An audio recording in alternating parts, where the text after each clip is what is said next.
I don't have as much interest in training elite athletes to where I think I foresee that ever becoming a problem with me. I don't have the capacity to train that many to begin with, and the handful that I do all really care and are super hungry to either make semifinals or qualify for the games. Like Emily White, super hungry for the games, Michelle, etc. I don't know that I wouldn't I wouldn't want to sacrifice the time that it takes to train an individual just to go to Dubai. Like I want to help somebody accomplish a dream of like, shit, I want to go to the CrossFit games. And if that's not the dream, I much rather spend my time with SMTP, like the 60 track, because beyond that, Knew it. my favorite thing is like, dude, I just want to go in and see a workout that looks so fun, get my butt kicked, have an amazing workout, and be healthier. Like push chronic disease aside. Like that's I care. I'm like an affiliate. That's I would say that's more my bread and butter or what I enjoy. Like the top 40 athletes that are going to the games, I kind of treat them like, a football player. When you get drafted, your goal is to win a Super Bowl. It's like Super Bowl or bust every year, right? It feels good to win one playoff game, two playoff games, make it to the AFC Championship, but it doesn't feel good to lose in that section. So I think of like these big time competitions like Dubai and Wadapalooza and Rogue as like the playoffs in a way, where it's like, yeah, that's nice. But all these athletes, I mean, and you ask them, they'll answer it the same way. It's like they can win every single major event, right? All the accolades in the world, but people actually remember one thing: The games. who won the CrossFit Games. Right. Like if we're a month up to the CrossFit Games, like you might get people looking back if they're asked, "Hey, who won Rogue?" They're gonna be like, "Oh, hold on, just let me look it up." But everyone can answer who's the fittest on earth, who's the fittest on earth, who's just won the CrossFit Games. Yeah. And so I think that's kind of like, is it nice to win these other ones? Of course, yeah, it really is, because it shows you where you're currently at in respect in regard to the events that were shown over there. But I think all in all, I think they all want to win the CrossFit Games or make it to the CrossFit Games. Right.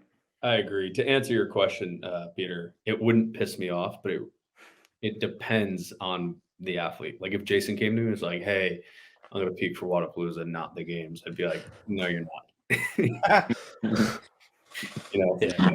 But then not to throw this name out, but like an athlete like Danny Spiegel that's just going to go out for like all these out of season circuits, and she's clearly doing very well for herself. So like, who the am I to talk shit? I don't know if that's her goal to begin with, but it seems like she hits these off-season comps super, super hard.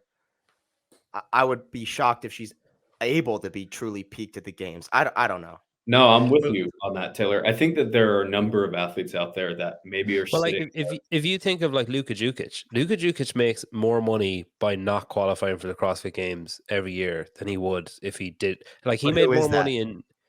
Yeah, I know, but like to Matt's point, who last won the CrossFit Games? Right. But Luka Jukic made $50,000 in January and February of last year by spending like 3 weeks in the Middle East competing in competitions that nobody's ever heard of, but he was winning them all, and like he was making $2,000 in a rowing competition in a mall in like Dubai or whatever. But like JR asked, any chance that an out of CrossFit Games program competition circuit will become more appealing from a monetary and lifestyle standpoint than pursuing quarter semis games? Like if you had, say, your Wadapalooza, Dubai, whatever, and then you just did that, because they are spaced apart enough. Maybe Dubai and Wadapalooza might be a bit close, but like they are spaced apart enough that you could just say like, all right, screw it. Like I'm finishing 10th at the games, which is nice. Maybe that's my ceiling. Whereas I could win 3 of these competitions and, bring home a nice fat check. Yeah, I mean, I think that as the sport grows, you're going to see both. You're going to see these athletes who are like Super Bowl contenders, games contenders, and then you're going to see these athletes who want a career in the space, and they go and they do all these outside competitions. To Matt's football reference, like there are practice players that make a ton of money and they're not NFL personalities, right? There are even like guys on the team that aren't personalities, but they make a good chunk of money. Like they love the game. It's their thing. They're not superstars though. Golf has the same thing. Like golf has a ton of tournaments, ton of guys on the tour, right? Not all of them superstars. There are guys who, like Scott Stallings is a good example of somebody who's consistently been there for a very long time, makes a good living off of golf. That's not necessarily superstar level. And I think that if you asked him like, hey, do you want to compete in the biggest competitions? He would say, yes, absolutely. And then if you said, hey, do you want to sacrifice making money at all these other things to do it? He'd be like, yeah, I don't know. And I think that there are probably athletes sitting at home who compete at the CrossFit Games who say, hey, look, if I'm being totally honest with myself, I know that I'm not a contender for the podium or to win the CrossFit Games. I'm going to go do all these other competitions and be a personality in the space. And I think that the more this sport grows, the more we're going to see that become a viable option.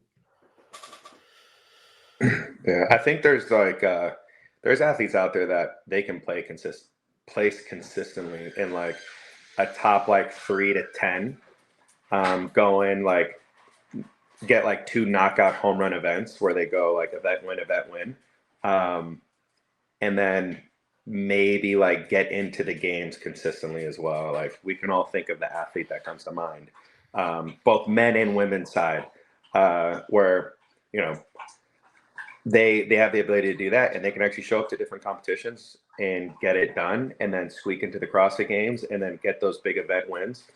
And whatever satisfies their desire to show up and compete at these events is to each their own, and their coach that is coaching them along the way.